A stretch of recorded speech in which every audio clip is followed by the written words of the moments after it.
All right, welcome everyone. We're going to look at, I want to comment on Lewis's epilogue from the discarded image, which is sort of a summary statement on what he has demonstrated in looking at the medieval cosmology, and not just cosmology, but everything that went with it. So what I didn't get into, which was at the conclusion of that, was the 7 liberal arts, which were basically the 7 ways of freedom. So liberal means free, right? Not that you would necessarily understand that. It's not a political designation per se. It can be applied to politics, and then begs the question of what do you mean by freedom? And there are a variety of applications for that word.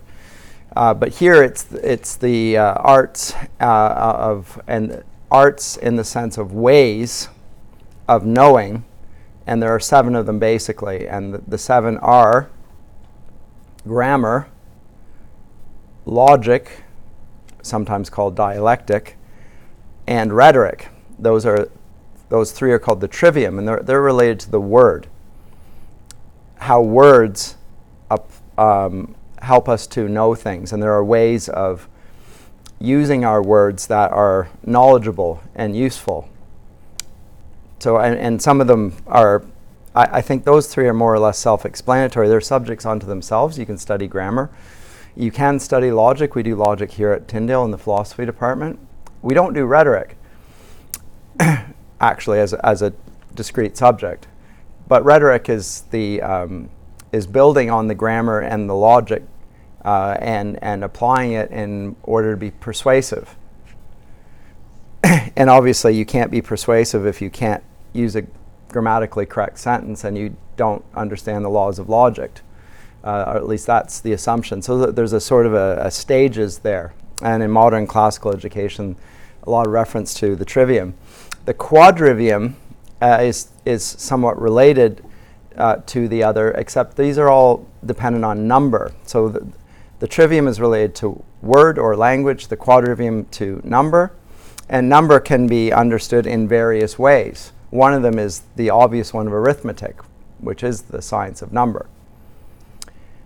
Another is geometry, which is the study of number in relation to space, the earth, the measurement of the earth. That's literally what geometry is. Another is music, which is interesting. Maybe I should put that at the end. Another is astronomy. A third is astronomy, and finally music. And we saw last time that music was connected with astronomy, and the music of the spheres, and the what we call the musical scale is connected with the medieval cosmology. And but it's also mathematically precise, so that in Pythagorean views of not just mathematics but music, there's a precise frequency, which we now call a frequency, at which a certain note sounds, and it's precisely equidistant from the next, and so there's a scale, and anybody who has any music knows that. And so mathematics and music are strongly linked, even though we don't tend to think of it that way. We tend to think of music as an expressive, subjective thing to some degree, and mathematics, on the other hand, is a very objective, the most objective of all understandings. The medieval model rejects that entirely, and therefore regards music as an important aspect of anybody's knowledge, because it reflects harmony then, not just order and not just number, but there's a harmony between all things. Now the medieval, the reason I conclude with that is that's the quadrivium, by the way. So, and the trivium plus the quadrivium are the 7 liberal arts. So these are the 7 branches that encompass all learning. And you would do these as a beginning of your studies, and then you would build on top of that applied things like theology. Note that theology is not one of the 7 liberal arts, but you would need to know the 7 liberal arts and understand them in order to come to theology, because theology is going to depend on all of those other ones. Because, of course, God has created the cosmos, and to understand his ways and his being, we need those things. Anyway, another field which is more applied is the legal profession, which will depend on that basic foundational knowledge. So historically, by the way, I know people now go directly here at Tyndale into ministry in first, as their first degree. Historically, it would not have been so. You would have had to have had a foundation in the liberal arts.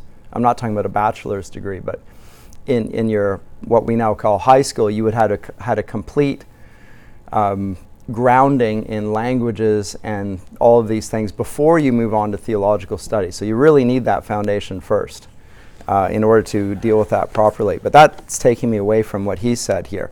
One final thing that occurred to me I didn't emphasize sufficiently, and I really need to because I think it's important when we come to read Lewis's fiction, which is one of the reasons we spent 3 classes on the discarded image, is that I said at the outside of this, so we talked about how the medieval man, if he's standing on the earth and he looks up at the skies, he does not have a sense of looking out. So he would never use the word outer space as if there was a vacuity there, or there were nothing there. You look out and you look out into nothingness. That is a very modern sentiment that arises from the new cosmology. And it comes from the idea that there's nothing outside the earth that affects us or relates to us. There's literally nothing out there. So it's outer space. It's a blank. And so the modern, what we call agoraphobia, the fear of open spaces, that first arises in the 17th century. It's not anything like an ancient sentiment or even a medieval sentiment. They never have the sense that they are alone. Even if there's just one person, there are always other things present that are influencing them. So that's the first thing. They don't look out. They never look out. They do look up. And when they look up, however, they not only look up, it's the opposite of out. They look in. Now, why is that? Because they regard the planet on which they are sitting as being falling beneath the moon, which waxes and wanes, as we know, and everything below the moon is subject to change, including what happens on planet Earth. And change in the sense that it, not just that things don't remain static, but in the sense that there's a sense of entropy and contradiction and what we would call sin. So they're the laws of logic. But there's also error. Now, these are not just errors, they're deliberate falsehoods. How do we explain those things? So that what they're accounting for is sin, in other words. Right? And those things mark what falls beneath the moon. And the moon is the most influential planet on that. So if you're under the influence of the moon, you are probably, they would call you a lunatic. Right? At that phase, the lunae, it has that effect on you. But everything outside of that is not affected by the fall in terms of the planets. And as you look up into the heavens, what we are no longer, even though, so here's the conceptual problem for us. When we look at this, it looks like mankind is at the center of everything, right? Because it's in the center of the space, right? So we're central and it's all human-centered, whereas the new cosmology, the Earth is just the 4th rock from the sun, right? So it seems less important. It's just one of many planets, and we know of a certain number, but if we had a sufficiently large telescope, maybe there would be a planet even beyond Pluto, possibly, right? That's so in a sense, it's moved away from the centeredness and the importance of the Earth in this model. This is geocentric, the cosmology. But in another sense, the exact opposite thing is being rendered here in this understanding. Because what happens beneath the earth is subject to change and subject to sin and subject to entropy, etc., whereas everything outside of that is not. And as we saw last time, and here's the quotation that he used, and I'll repeat it here, but he repeats it in the epilogue. He says that all perfect things precede all imperfect things. So what is up there, and we say out there, actually is prior to what comes here and is more important and is more influential. And the most important thing of all that is at what we say the outside of this model, at least if we're just looking at it with the naked eye now. It's on the outside. But they don't see it that way because heaven is presented in Scripture, think about how it is in Revelation, as a city. The heavenly Jerusalem, right? Which comes down as a bride beautifully dressed for her husband, Revelation 21, thereabouts, right? 2 cities talked about in the book of Revelation, and that there's a city, and the city there is the heavenly city. Now, if you don't read Latin, which I assume you don't, the Caelum Imperium Habitaculum Dei et Omnium Electorum, the empire of heaven, the habitation of God and all the elect, that's what's on the outside. But remember, if that's a city and cities have walls and you're not in the city, then you're outside the city. And if that's the perfect thing and that's the ultimate reality, you do not partake of ultimate reality. On the contrary, you're as far from that as you could be. This is really important conceptually, imaginatively, psychologically for coming to Lewis's later works, like The Great Divorce, for instance, in which heaven is a solid, real place, so solid that he hurts his feet when he steps on the grass.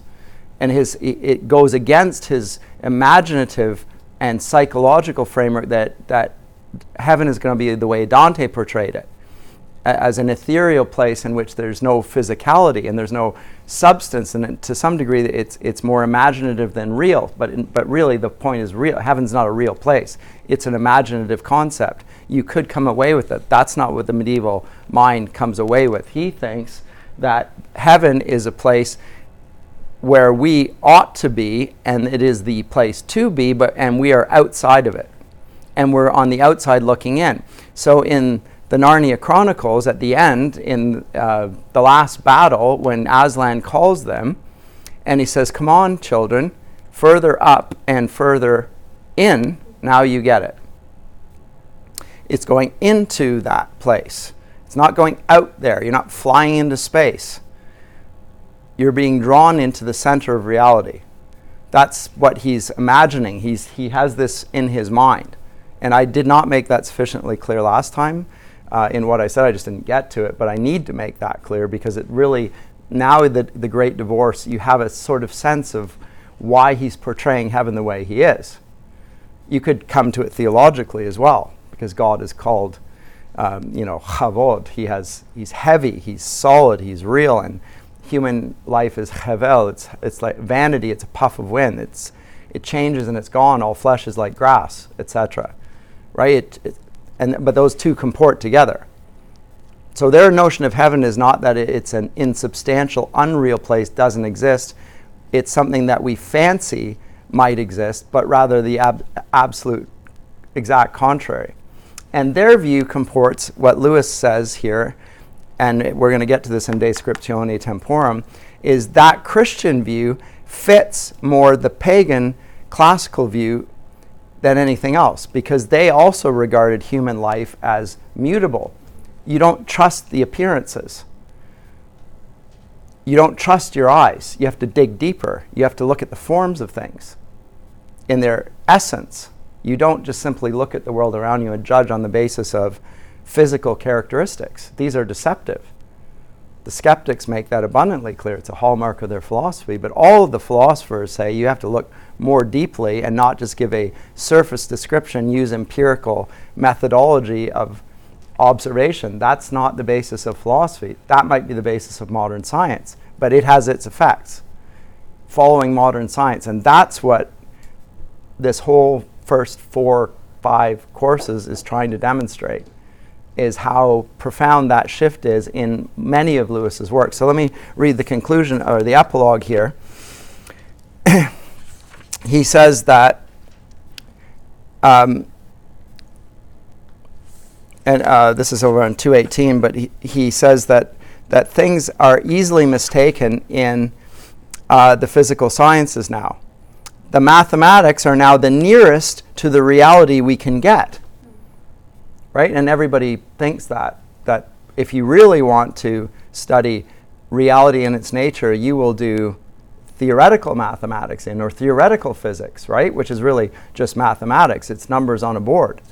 That's where reality is. It's connected to number. It's no longer connected to words. I would add further, he doesn't mention that there.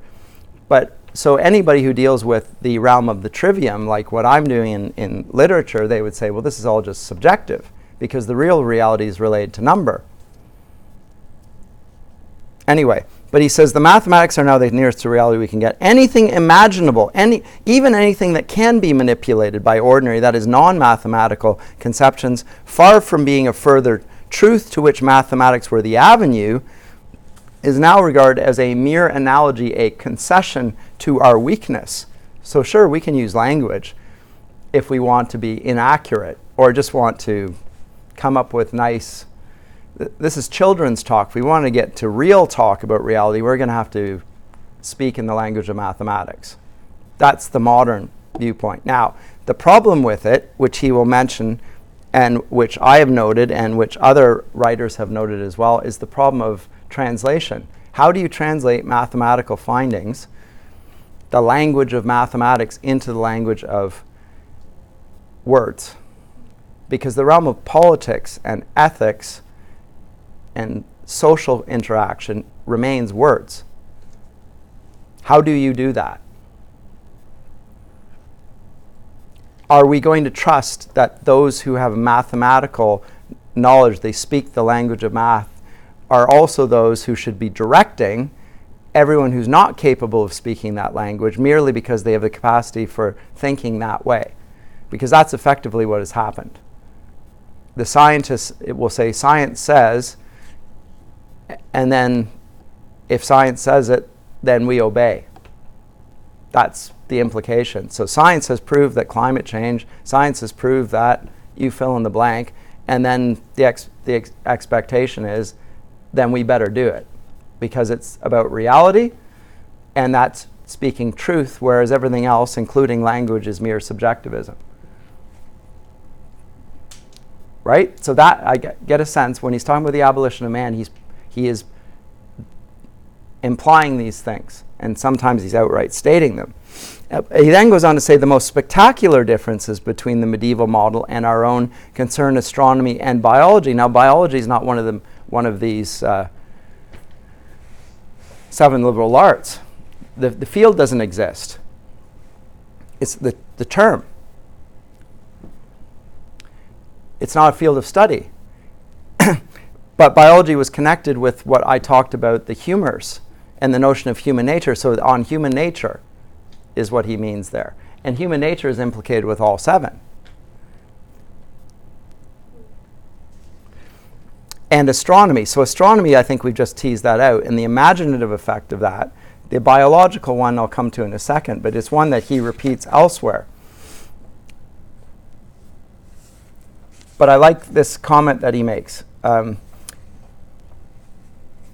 The human mind will not long endure such ever-increasing complications if once it has seen that some simpler conception can, quote, save the appearances. Neither theological prejudice nor vested interest can permanently keep in favor a model which is seen to be grossly uneconomical. So this cosmology, even if Lewis finds it imaginatively powerful and persuasive on the terms on which it understood, and it was not describing what somebody fancied to be truth, they had a rationale for it. It fit their understanding of things. He was at pains to make that clear. These were not unintelligent, irrational people. They were highly rational, and that the model fit their understanding of everything, and it was integrated in some ways, in a way that our cosmology, I would suggest, is not. Where's the place for the arts in the new cosmology? I think the arts have been on decline ever since that day. Because what happened in the quadrivium is assumed to affect the trivium. Right? Because that's dealing with truth, and this is now dealing with a lesser, not even a form of the truth. It's basically prejudice, because words, remember the motto of the Royal Society, nullius in verba, trust no one's word for it. But I could go further than that, trust no words. That's more radical. That's not what the scientific revolution said, but that is effectively what has happened. Trust math. Don't trust words. Which is why modern social science bases everything on statistics, which those like me will then respond as Winston Churchill did, which is say lies, damn lies, and statistics, because everyone knows you can manipulate statistics as well. But if you're a politician, you appeal in order to make it persuasive and to show you're not just pushing a partisan position, you're going to quote the stats that support your new policies, right? Anyway, he says that, but these can't hold on to an old model if it's grossly uneconomical. The new astronomy triumphed not because the case for the old became desperate, but because the new was a better tool. That's the key point. Once this was grasped, our ingrained conviction that nature herself is thrifty did the rest. Occam's razor, basically. Like, once we realize this is a better tool for because that's what the arts are. They're tools, right? They're ways. But this is a better tool. Okay, then the old model goes. When our model, the one that we employ, is in its turn abandoned, this conviction will no doubt be at work again. What models we should build, or whether we could build any, is some great alteration in human. If some great alteration in human psychology withdrew this conviction, is an interesting question. But the change of models did not involve astronomy alone. It also involved, in biology, the change, arguably more important, and I think it is, from a devolutionary to an evolutionary scheme. Now, if this is the most perfect thing up above and this is imperfect, then we have devolved from perfection, the perfections in heaven. So everything we regard as real and substantial and true of human life is infinitely more so in God, in whom is the essence of beauty, truth, and goodness. Right? So everything that we regard as beautiful, true, and good, which can be argued and demonstrated and observed, is infinitely more so with God. That's a devolutionary scheme. We flipped it on its head. Now it's an evolutionary scheme, and that has a profound effect on our understanding of human nature and what we want to do with human nature. So let me go back to the text. From a cosmology in which it was axiomatic that all perfect things precede all imperfect things, to one in which it is axiomatic that, quote, the starting point, the Entwicklungsgrund, I might have to write that down for you in German, is always lower than what is developed. So what is primal, which is in this the most basic, the most central, is the always lower than what is developed. The degree of change can be gauged by the fact that primitive is now in most contexts a pejorative term. Does anyone use primitive in a flattering way? Primitive is always pejorative. It would not have been in this. So what's primal is what's most essential. You can't get rid of. Just like we talk about the primary grades and then secondary school and so on. Primal means foundational. These things are the logic, the grammar and the logic of everything. Primary school really matters. It's the foundation. But if you regard it as knowledge that you get beyond and you want to hurry up and get to that form of knowledge, like the more advanced things, then, and you think that the primal is not foundational, then you might actually dispense with teaching rote learning of facts. And you might want to move on to discovery types of math and so forth, which is happening in our schools now. It's a consequence of evolutionary thinking and education. Right? You see, anyway. And you might want to get children, rather than reading great books, to start writing them when they're young. Do creative writing. You get the point. It's a profound shift, and it comes with the shift from a devolutionary to an evolutionary model. So this revolution, he says, is not brought about by the discovery of new facts. What he says there, I have said in a public lecture I gave a year ago on the funeral of a great myth, which is that the mythology of this progress precedes the scientific discoveries. So it was imaginatively persuasive even before any facts were found to suggest that the new model is the true model. So Darwin's evolution was preceded by 100 years in Western literature, which I know something about. This is my period. So he cites Keats, Wagner, Goethe, Herder, Leibniz, Mark Akenside, Immanuel Kant, Diderot, and so forth. They're all talking in terms of the gates of the future being wide open, of progress away from early primal humanity. That's progressive. And then the Darwin's Evolution of the Species is published and is providing a quasi-scientific theory to demonstrate what's already been accepted. In other words, it's not a scientific process. It's a result of an imaginative move away from this model of cosmology to a new one, and now applying it to human nature. Now let me leave it off with there, but let me leave you with these final words, which is that in every age the human mind is deeply influenced by the accepted model of the universe. Every age. Nobody's ever thought about it. That your view of the heavens affects your life, because you never think about the heavens. Why would you? There's nothing there. It's outer space. It's not something worth spending too much time pondering, unless you're sitting in the Muskokas, lying on your back looking up at the stars, and that's sort of neat for a little while, but you're not really thinking about the influence of the stars and the planets and how much it's a part of the ancient world in its understanding of prophecy, etc., etc. You don't think about that, or I don't. But he says every age is influenced by the accepted model of the universe, but there is a true two-way traffic. The model is also influenced by the prevailing temper of mind. We must recognize that what's been called a taste in universes is not only pardonable, but inevitable. We can no longer dismiss the change of models as a simple progression from error to truth. If you come away with that, then you've done well, and his mission is accomplished. Both are true in accordance with the facts as they had them, and they are implicated in this one and connected, interconnected, and persuasive in a way the new model is not yet. Because the new model does not give any account for language in relation to human nature. So if you want to know, and so here's my pet theory of why anti-Christian thought sets in. And secularization, it's because language, even biblical language, is no longer trusted as having any authority. Because ultimate reality is to be understood in number and not in word.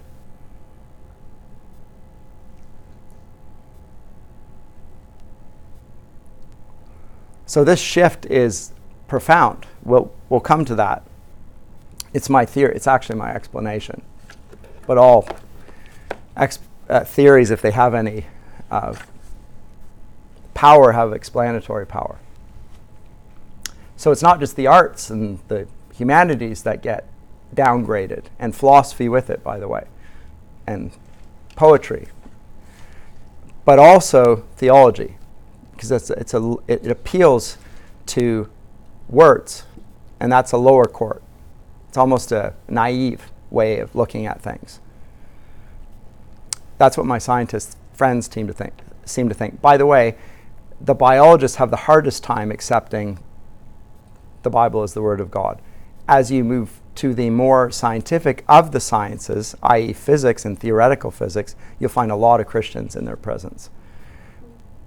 Physics, mathematics, they have no problem.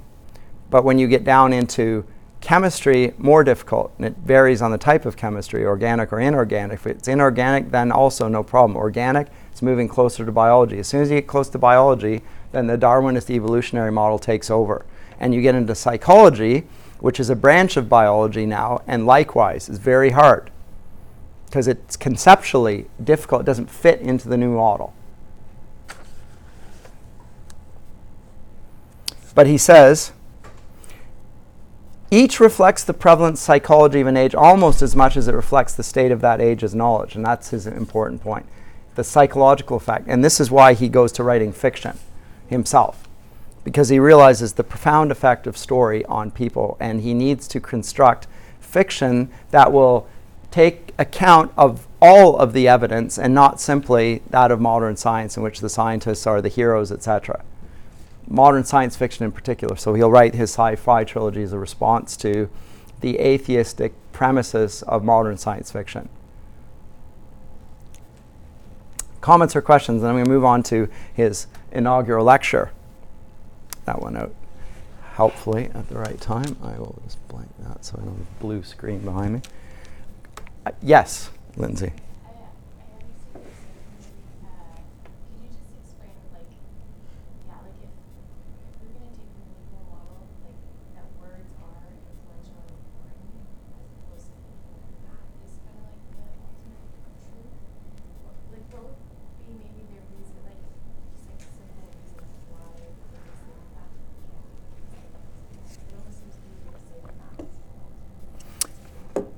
Well, for the medieval, so I wasn't suggesting what you took me to be saying, so I'm glad you asked.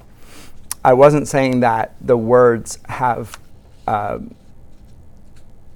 greater priority than the math.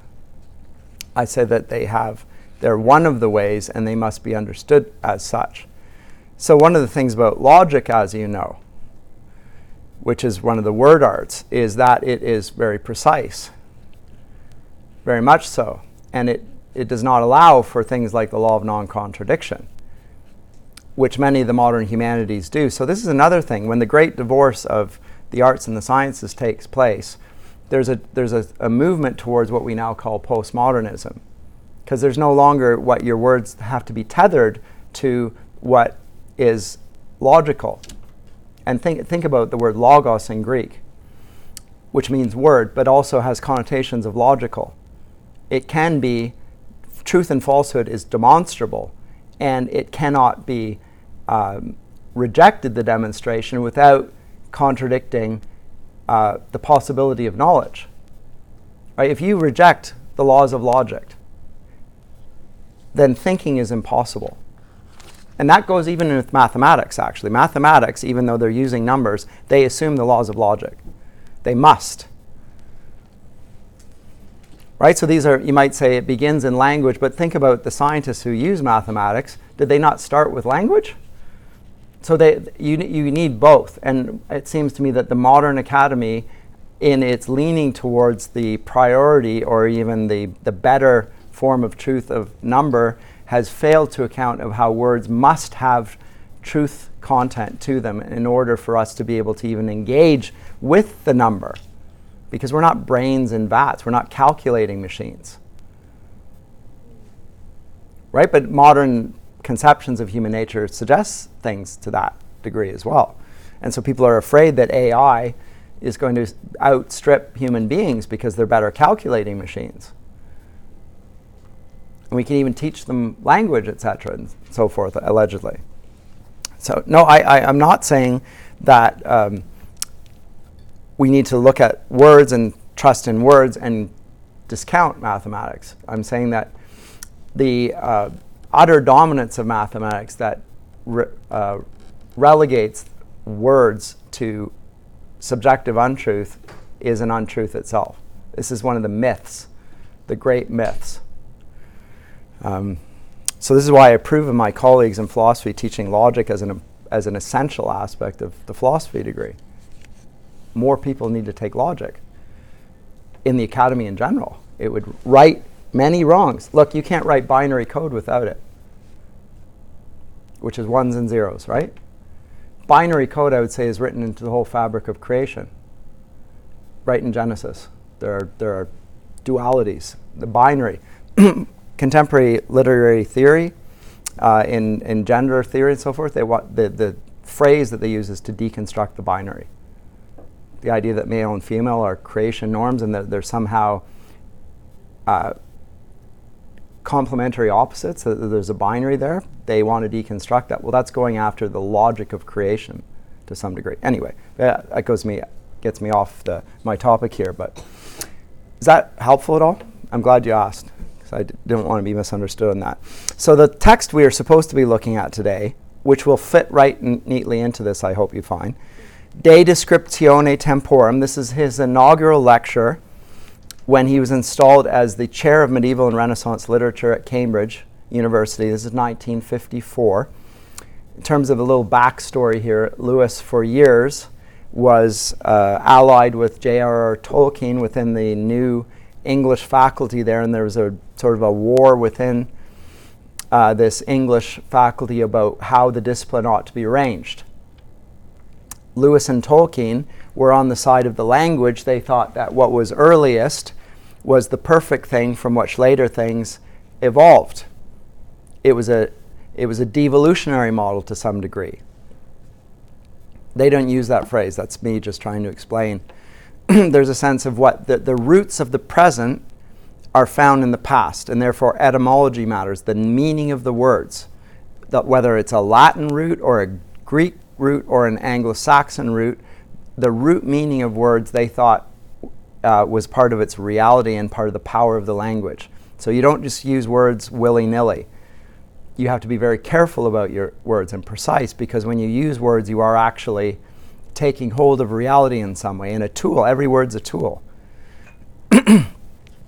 So that's the basic fight.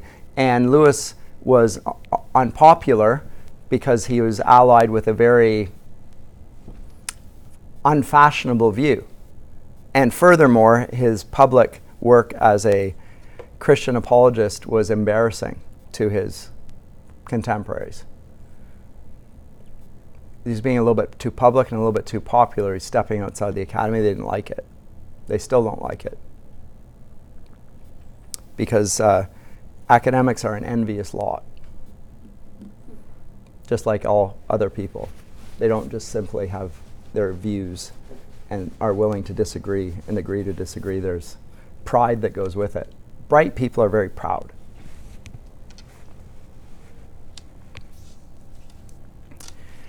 And they wouldn't award him a chair at Oxford. But Cambridge was happy to, because they get to poach C.S. Lewis. And so they offer him this chair, which they made for him. So, and he accepted it for the reasons that he's about to outline. And the reason why is what we've just expressed in the discarded image. He sees these periods, and the discarded image is published after this, but he sees there's a continuity between what is called the medieval period and the Renaissance period. But the De Descriptione Temporum comes from a passage from Isidore of Seville. It's the title of it, on the description of the ages. How do we categorize periods of literature? Lewis says that it's necessary to do so. And it's necessary to do so in every area of life, actually, because it helps the learner. Otherwise, it's just this unbroken continuity in which there are clearly changes. And how do you, as a young student, grasp the essence of what's going on? Where's the turning point, the TSN turning point, the shift? Where does that happen? Where's the paradigm shift? Like, when is it, and why is it, and what's your explanation? And that helps you to grasp what are often quite disparate, if not discrete, things. So he's speaking from that, and he says that what attracted him, and I'll just read his words, in the commission was the combination, medieval Renaissance. I thought that by this formula, the university was giving official sanction to a change which has been coming over historical opinion within my own lifetime. So this is not Lewis's own work, that these are united in some ways. It's the evidence has shifted opinion in the scholarly community. This is 1954, in a way that has now led to this new chair. So it's not just the medieval and then the Renaissance. Where did that idea come from? That there was this sharp divide. It's partly the consequence of the Reformation, I think. This is me speaking, not Lewis. The medieval ages were the dark ages. There's an element of pejorative. It was superstition and so forth. I think that's an element to it. And the Renaissance is the period when the Reformation happened. So to a degree, it fits the theological claim to regard the whole ages as that. I think there's a little bit of substance for that. But it usually doesn't come until the Enlightenment. And that's long after the Reformation. Anyway. But in general, the Renaissance is what is being reborn. That's what this word Renaissance means, is classical learning. Right? The naissance, the birth, the new birth, the rebirth. It's a rebirth of classical learning. But if you look at it at all and you know anything about the medieval period, that happens in the 12th century, when the texts of Aristotle come back into contact and in general the Greek thinkers, those who were preserved by Eastern Christendom and came under the sway of Islam by conquest, when Islam starts spreading west and encounters Western Christendom, and there's pitched battles and so forth, and what we call, right, the Crusades, that sort of period, these two sides are meeting, and the texts that the Islamic world, which is actually not the Islamic world's text, but rather those preserved by Eastern Christendom, are now brought to the attention of Western Christendom. There's a profound effect on the West. So Aristotle's rediscovered. Plato's works are rediscovered.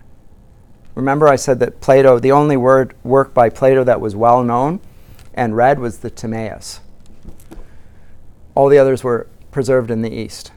So they come back, and with that there's a huge flourishing of learning. It really influences the rise of the medieval university, which is roughly in this period. 11th, 12th centuries. Medieval universities are popping up now, which are the only universities, by the way, as in there was none in the ancient world. But they do appear now. Now, when they arise, this is well, he doesn't say this, but just for your information, a debate is arising about the nature of God. Is his reality, and when we talk about God, are our words, are we realists or are we nominalists? So when we describe God and use words, are we actually talking about God in his essence? And is our language an important part of it, or are these just names and we can't really understand or grasp God in his essence? That's the center of the debate in the medieval university early on. So it's theological controversy. Anyway. But he says that the change has been coming and now it's there. And he mocks a little bit how it comes about, and I'm going to skip over it because I don't want to run out of time later on, and I'll let you read this. But he cites G.M. Trevelyan, the great English social historian, and says, unlike dates, periods are not facts. They are retrospective conceptions that we form about past events. Useful to focus discussion, but very often leading historical thought astray. And that's true. So Lewis just gave an illustration. Darwin's Origin of the Species is in the scientific community and in the popular imagination cited as being the turning point when we shifted to this scientific worldview. It was because of that publication. But Lewis can demonstrate, and I could do the same, that the ideas that Darwin presents have been floating around for well over 100 years and were popularly held onto by the philosophers and poets. And then a scientist comes along and comes up with evidence that demonstrates the theory. But the theory was held to already. And if you buy what he said about the models are that they're just that. They're useful, they're explanatory, but you can discard them if the evidence doesn't support the model, and if it's another model is a better tool for understanding. Anyway, but now he's talking about the ages. So they're useful. Now the actual temporal process, as we meet it in our lives, and we meet it in a strict sense nowhere else, has no divisions except those, perhaps those, quote, blessed barriers between day and day. That is our sleeps. So that barrier nobody disputes. That has never changed from ages. So a day is a day. A day is a time period. That basic one. And it is a conceptual one to some degree. It's not just factual, it's conceptual. But nobody disputes that a day is a day. Across all the ages, a day remains a day. Right? There's a night, there's a day, and that's one day. All ages. Change is never complete, and change never ceases. Nothing's ever quite finished with. It may always begin over again. A seamless, formless continuity in mutability is the mode of our life. Our life is constant change. I meant to, and I didn't get to it. if you cross the Queen Street Bridge coming into Toronto, or rather coming into East York from Toronto, it says, I believe, and it's the words of Heraclitus, the stream in which I step is not the same stream I went into, or something like that. Right? Because the river is constantly flowing, it's a different stream. Like I step into the Don River. Those aren't the exact words. I can find them. But you know what? Have you seen that on the Queen Street Bridge? Sort of, no? Okay. I don't know if I can find it now because I cannot reach it. I'll pull this off. I'll try and put it up next time.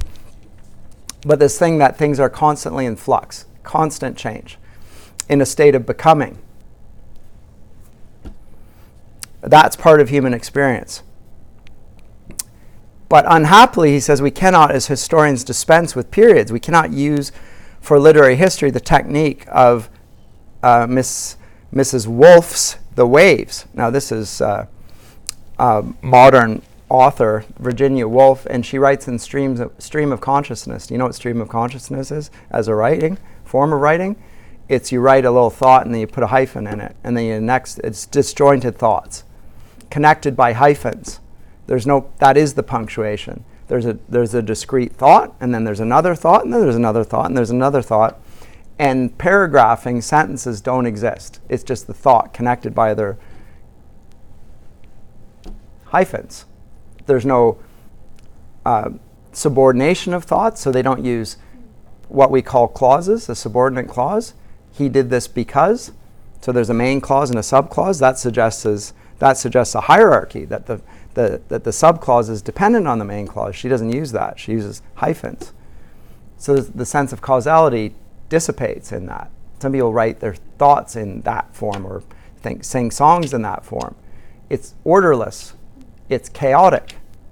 It's the modern form of writing, which he says you never find in the ancient world, and he's correct, because it's just gobbledygook. It does reflect something about the cosmology, which is now a materialist cosmology,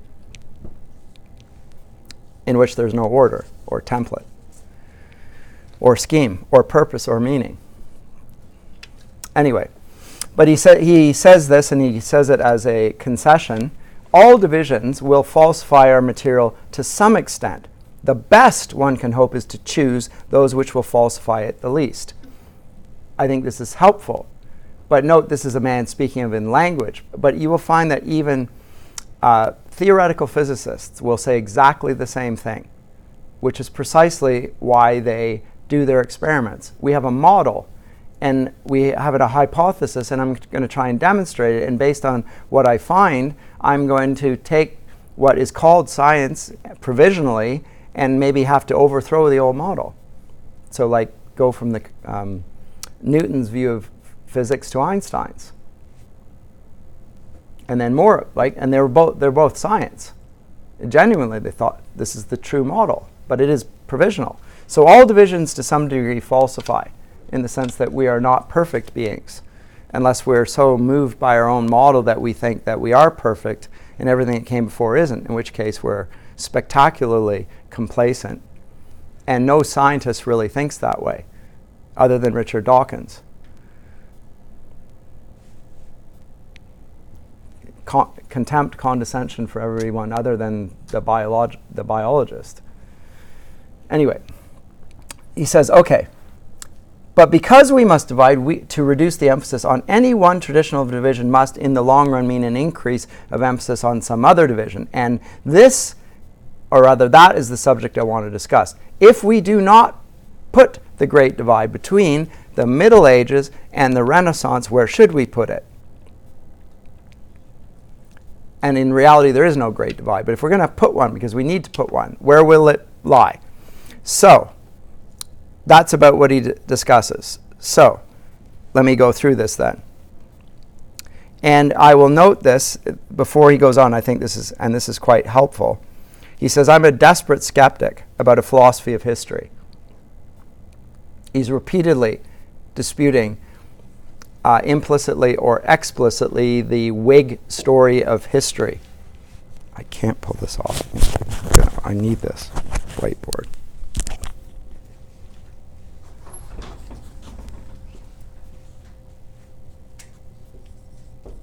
the Whig school of historiography.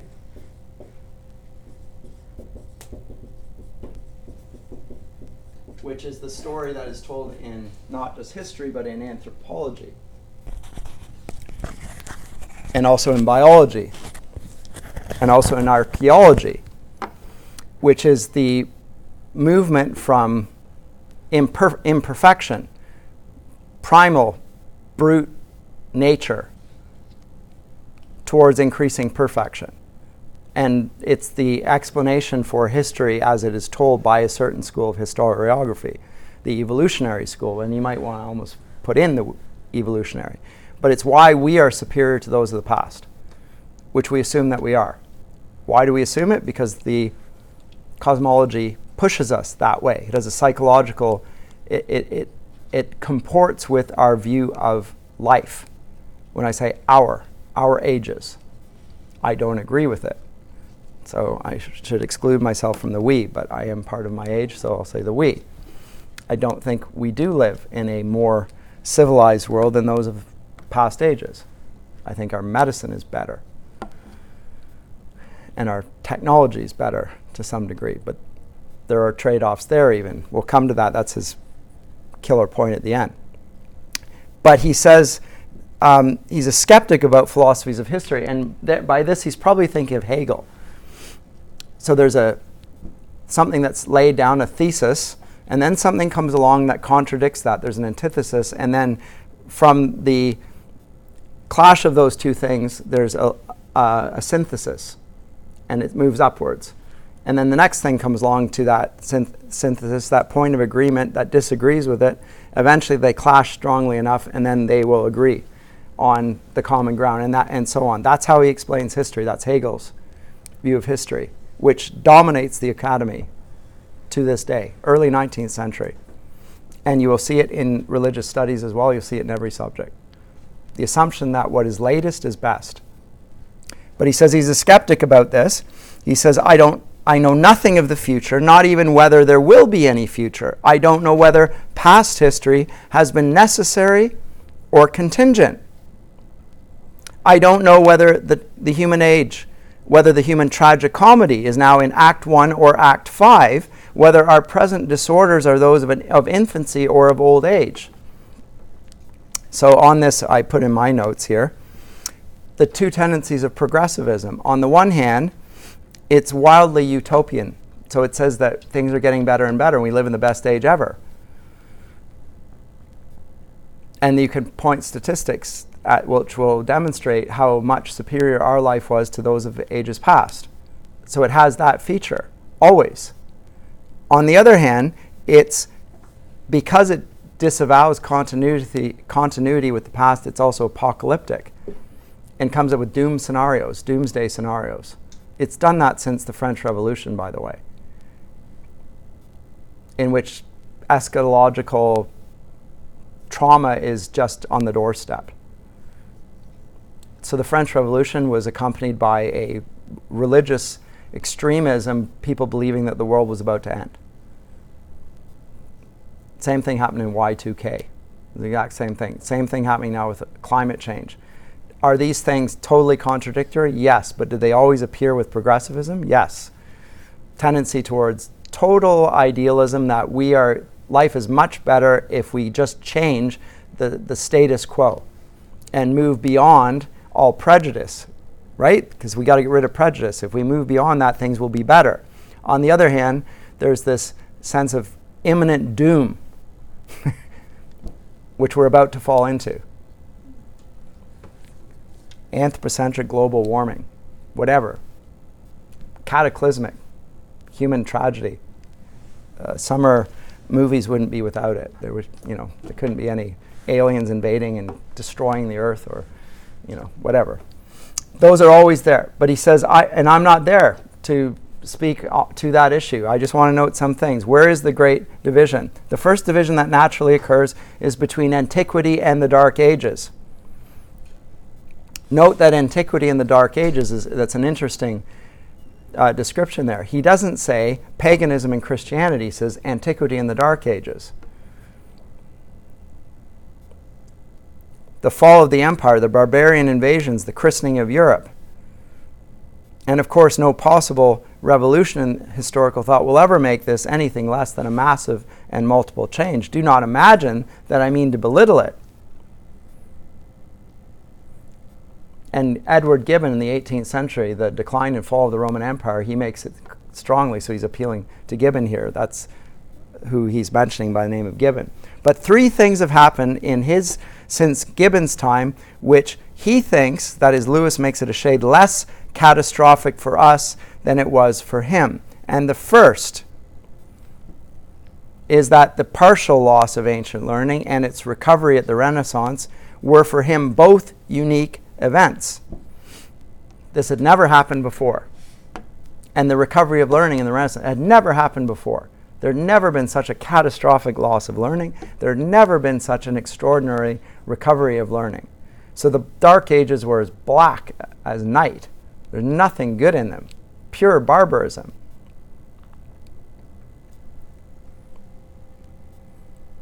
You will hear this from historians, usually atheist historians. A.C. Grayling's presenting it right now, by the way. That's his thesis. And not only that were they Dark Ages, they were Dark Ages that he attributes to Christianity, which is Gibbon's thesis as well, because Christianity was opposed to reason and learning. It reveled in the chaos of the dissolution of the Roman Empire. In fact, it brought it about. Gibbons, to some degree, gave credence to that. But anyway, he says, I'll continue Lewis's thought. History furnished no rivals to such a death and such a rebirth. But we have lived to see, says Lewis, the second death of ancient learning. What's the second death? Classical learning. So if we say that it's an unprecedented, the loss of classical learning, it was a terrible thing and we could only associate it with the Dark Ages, how do you explain it in our day? Did any of you grow up reading Greek and Latin, reading the text in those and receiving those? No. Never even heard of them. That would have been would have marked what Gibbons called the Dark Ages. So it's not unprecedented. We're seeing it again now. In our time, something which was once the possession of all educated men, that is a knowledge of the classical era, their texts, their worldview, the discarded image, has shrunk to being the technical accomplishment of a few specialists, so those in the classics departments, who are duly ignored as being irrelevant. If we say that this is not total death, it may be replied that there was no total death in the Dark Ages either. It could even be argued that Latin, surviving as the language of Dark Age culture and preserving the disciplines of law and rhetoric, gave to some parts of the classical heritage a far more living and integral status in the life of those ages than the academic studies of the specialists can claim in our own. So Latin was preserved as the lingua franca. It was the language of the scholars. It was the language of the literate. It was the language of the empire. It preserved classical antiquity. So in the West, it was the language of Western Christianity, Latin. In Eastern Christianity, it was Greek. So it likewise preserved antiquity, not being acknowledged. So if we do live in a Dark Age, based on this observation about the terrible loss of learning that the Renaissance regained, we've suffered another such loss. So this is the argument for a new Dark Age. So it's not just unprecedented, it describes us. Second, to Gibbon, the literary change from Virgil to Beowulf or the Hildebrand, if he had read them, would have seemed greater than it can to us. We can now see clearly that these barbarian poems, Beowulf and Hildebrand, were not really a novelty comparable to, say, T.S. Eliot's The Wasteland. Beowulf has a lot in common with the ancient Greek epics and the ancient Roman epics, whereas modern poetry seems to have nothing in common there. They were rather an unconscious return, says Lewis, to the spirit of the earliest classical poetry. So in the Beowulf poem, there's an engagement with the nature of evil and its hostility, the enmity of the dragon and these beasts, the kin of Cain to mankind, which seems to be talking about the same sort of primal struggle that you see in ancient classical literature. And this is from Germanic and Norse sources. So there's more common ground there than it appears. And thirdly, the christening of Europe seemed to all our ancestors, whether they welcomed it themselves as Christians or, like Gibbon, deplored it as humanistic unbelievers, a unique, irreversible event. Now that goes for the writers of the seminal period that we just looked at in the discard image. They regard Christianity as unique, one, and irreversible. You could continue to be a pagan, and there were pagans. We saw that. They lived and survived alongside the Christians, but they regard Christianity and its changes as irreversible. And of course, he says, the unchristening of Europe in our time is not quite complete, but neither was her christening in the Dark Ages. So Christian Europe in the Middle Ages was never wholly Christian, and it's not wholly non-Christian in our day either. But roughly speaking, we may say that whereas all history was for our ancestors divided into two periods, pre-Christian and Christian, in our period there are three: pre-Christian, Christian, and post-Christian.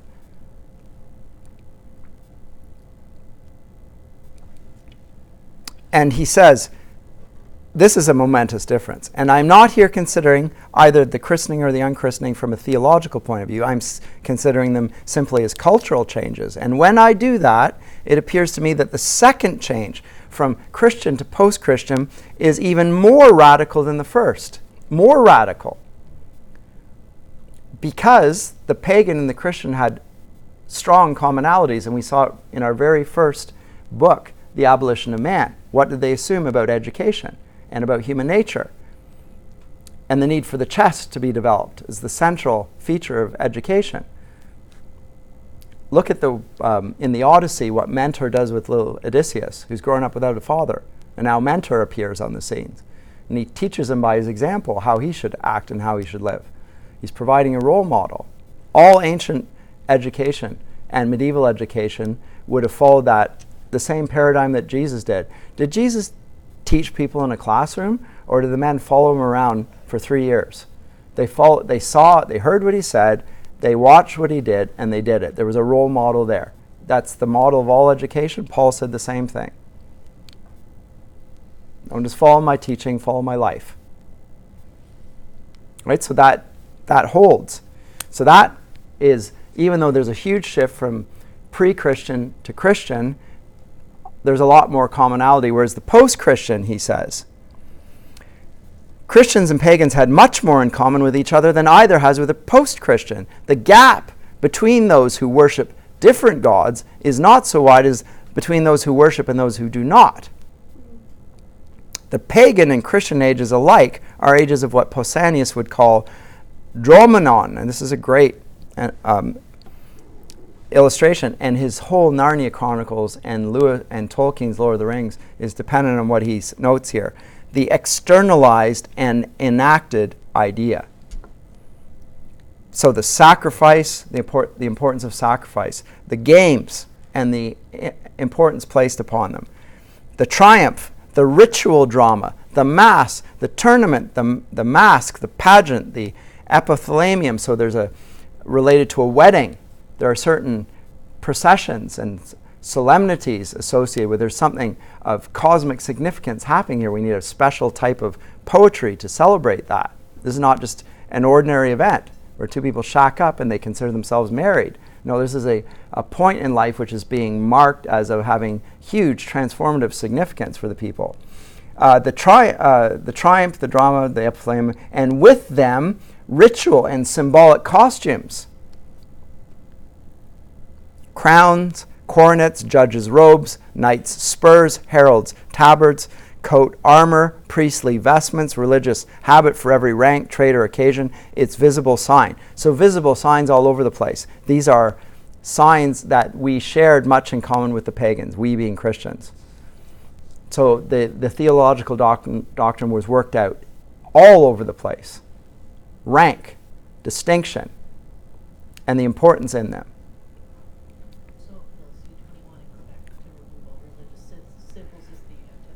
Totally. It's a mark of outright anti-Christianity. not just anti-Christian, and not just anti-religious, but anti-life. It's anti-pageantry. It's a sort of, if you want to say it, and I think it's unfortunate, but it's almost like almost a Protestant thing. It's leveling of all ceremony, except that of the state. So it's deeply wicked. It goes even beyond being anti-Christian. It denies the most important aspect of human nature, which is that of worship, in any form. And outward signs of it. You can't wear a cross, you can't wear a yarmulke, you can't wear whatever, right? So it's like, and serve in public office. So it relegates religion to a private realm. And by private, they won't leave you alone when you're on your own either. Right? There's no public manifestation. But do we not go out in public? Is the person who's at home not the same person that goes out in public? Like, what sort of dichotomy is that? It's a bad thing. Anyway, so he observes that, and I think this is really great. And he says the great divide is a little bit later. But the next frontier, which has been drawn, not till recently, is between the Dark and the Middle Ages. Where is that? Early 12th century, roughly. I talked about that already. And largely because of Islam and Christianity clashing. And along with the war and the clash also came exchange and dialogue. Such that, interestingly, by the way, the Christians in the West thought that Islam was in some ways superior because they brought the Greek texts with them and they were informed by Greek knowledge. And some of it had been lost in the West. And Greek culture was, by the Latins, always considered superior to Greek philosophy and so forth. But it was not Islamic philosophy, it was Greek philosophy, actually. I'm not saying it wasn't a part of the Islamic world, but it was inherited there. And that's how significant the loss of the Greek Christendom was from Latin Christendom. It lost those texts. Anyway. The next frontier is the Dark and the Middle Ages. Okay, we draw it somewhere around the early 12th century, true. This frontier clearly cannot compete with its predecessor in the religious field, like the shift from paganism to Christianity. Okay. But, he says, it makes up for it in different ways. The change from ancient to dark had, after all, consisted mainly in losses. Like the Dark Ages, which is the fall of the Roman Empire until the 12th century, that's the Dark Age, is mostly losses, but there are a few exceptions. One is the Codex, or the hinged book.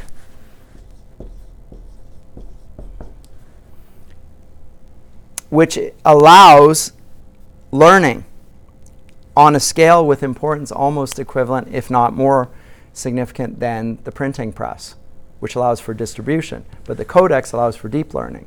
So if you can take a book, take your Bible. You know, in Greek, the Bible is composed of 66 books in the Protestant understanding anyway, but we call it the book. But now we have 66 books to get put together in one book, and what can you do? You can flip back and forth. Cross-reference, go from here to there, you go back and forth, and you're not just reading a vellum or a manuscript, and one on its own that's been, you can read and you can say, so when Isaiah is being quoted in the Gospels, you can go back to Isaiah and get the context, and you can read the full. So now there's a deeper reading of text that allows more fulsome understanding, and the Codex is a discovery of the Dark Ages by monastic in the monasteries. So that's one. Another is the stirrup. So these happen in the Dark Ages. I'm not going to spend any time on that. But in general, he's going to acknowledge there's a lot lost here, no doubt. Is it because of Christianity, or is it because the Roman Empire was put to the sword by the barbarians? I would say the latter. And the Christians preserved whatever of antiquity. It was the Christians that preserved the classical world in their libraries. Never mind. But the third frontier, and this is the one that he's going to ascribe to, and I myself subscribe to, is that he cites it somewhere in the end of the 17th century, when Copernicanism, this cosmology, is accepted generally. or with the foundation of the Royal Society or the onset of René Descartes. Modern philosophies tends to begin with Descartes, right? But Descartes is responding to the cosmology. The reason why it comes up with the cogito is because appearances have been overthrown by the telescope. He used to look up into the heavens and he thought he was certain about things, and now he's not certain, so he needs to establish certainty. So that's when it is. He sees that as probably a turning point. But I want to read to you. Although that's a turning point, it doesn't become fully formed as what it is until the mid-19th century. But I'm going to read an extended passage here. He says, certainly the sciences then began to advance with a firmer and more rapid tread. To that advance, nearly all the later and, in my mind, vaster changes can be traced. But the effects were delayed from the 17th to the 19th. It took a while for the shift to reach its full fruition.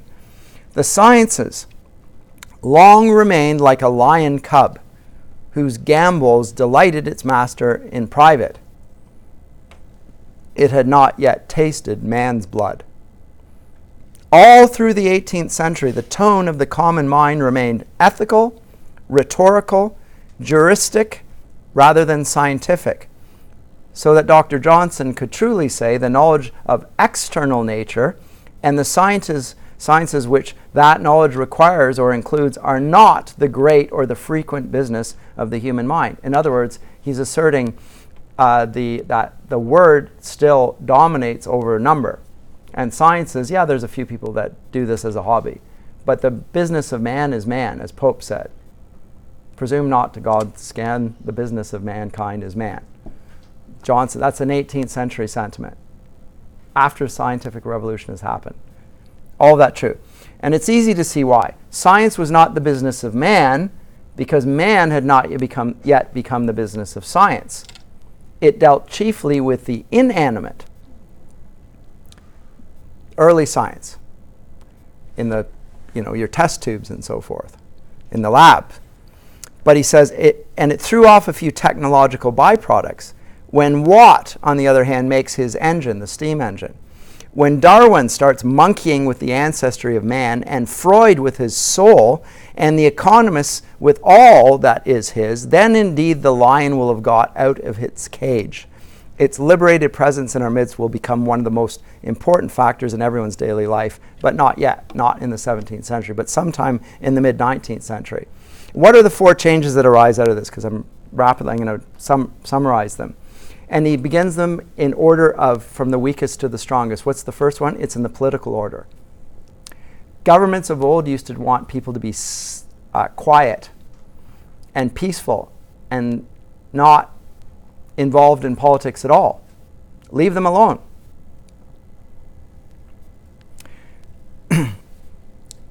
Whether they were kingships or dictatorships, they wanted the common people to just be content with life.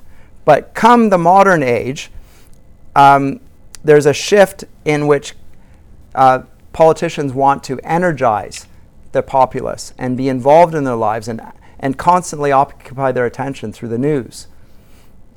He uses the phrase gouvertissement, government by advertisement. Now, he says, the organization of mass excitement seems to be almost the normal organ of political power. It always lives in appeals or drives or campaigns. Note the phrase campaign, that's a war. It's a word used with war, and now it's applied to politics. And we used to talk about rulers as political rulers. Now we talk about leaders. And a leader is part of the populace. It's the word derived from the German, the Führer. He leads his folk. He's one of them. He's leading the masses. So they have to move along with him. He has to get the people to move along with him. So this is a shift, a transformative shift. Note this when we come to the Narnia Chronicles, about what a ruler should do and what a leader does on the other hand. Leaders go with evolutionary thought. Rulers go with devolutionary thought. They're fixed, they're static, they represent an order, an unchanging hierarchy, etc. So that's the first shift. politics. That's the least important. The second is in the arts. I'm going to skip over this largely, but he'll talk about how poetry remains basically the same until the mid-19th century. The rules that govern it, etc. And then the shift happens. Even in the traditionalists like T.S. Eliot, there's little to be seen as common there. He's a little unfair on Eliot. But in general, modern poetry almost has no features of ancient poetry. Thirdly, great religious change, the unchristening. Now, his famous phrase here. He says, we're returning to, so in our day people say we're returning to paganism. You'll hear this in Christian circles. Lewis's comment is it might be rather fun if we did. If it were real paganism, because they had pageantry. They had a celebration of life. As for all the barbarisms, there was a genuine celebration in things. But he says, but we won't see that. What lurks behind such idle prophecies about a return to paganism, if they are anything but careless language, is the false idea that the historical process allows mere reversal, that Europe can come out of Christianity by the same door as in she went, and find herself back where she was. It is not what happens. A post-Christian man is not a pagan. You might as well think that a married woman recovers her virginity by divorce. The post-Christian is cut off from the Christian past and therefore doubly from the pagan past. So he's a man without a chest. He has passions, but they're going to be manipulated by the rulers and the scientists. And there's no pageantry to life, there's no purpose or meaning, and therefore suicide rises and psychological distresses, etc. So we're not returning to paganism. Pagans didn't suffer the ills of modern post-Christian life. Finally, and this is the trump card, the most important thing, the birth of the machines. I'm over time, but I'm going to keep going anyway. He says the machines alter man's place in nature. He's not going to talk about economic, social consequences. He's going to talk about psychological effect. What's the psychological effect? The psychological effect is that this phone, which is not actually the most recent phone, is considered to be far superior than the previous edition. So much so that the previous you can call a brick and throw out because it won't work. And the assumption is that whatever is newest is best. Because it's evolved, right? It's the evolutionary model from imperfection to perfection. Right? That idea and the prevalence of machines all around us is like an idol. And it's an idol that persuades us of the truth of the evolutionary worldview. It's technology that is most psychologically persuasive of what on the scientific level is not so persuasive at all, actually. It's a contestable theory. But this is so powerful because this gives the new technology with its size being small and its power is extraordinary, and there's an assumption, and it's a false assumption, that if our technology is better, so are we. And therefore, those that operate in Silicon Valley can impose their morality on Africa or South America or places where they don't have the technology. Right? So it's just an assumption. And what we're doing is we're bringing progress to them. Why are they not happy? We're getting rid of barbaric practices, etc., etc.